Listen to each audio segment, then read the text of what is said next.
ഇന്നലെയാണ് ഈ കേസിനാസ്പദമായ സംഭവം നടന്നത്.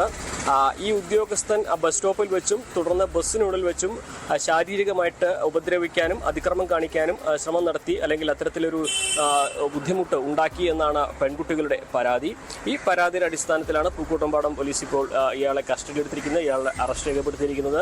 പോക്സോ വകുപ്പുകൾ ആണ് ഇയാൾക്കെതിരെ ഇപ്പോൾ ചുമത്തിയിട്ടുള്ളത്.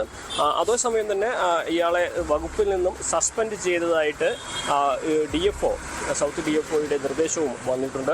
കർശന നടപടികൾ ഇയാൾക്കെതിരെ സ്വീകരിക്കുമെന്നാണ് വനം വകുപ്പ് പറയുന്നത്.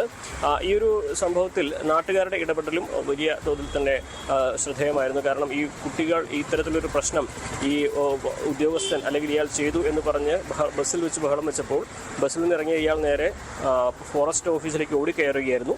തുടർന്ന് നാട്ടുകാർ ഇടപെടുകയും പോലീസ് വരികയും അല്പം ബലപ്രയോഗമൊക്കെ വേണ്ടി വന്നു ഇയാളെ ഫോറസ്റ്റ് ഓഫീസിൽ നിന്നും കസ്റ്റഡിയിലെടുക്കാൻ എന്നാണ് പോലീസ് പറയുന്നത്.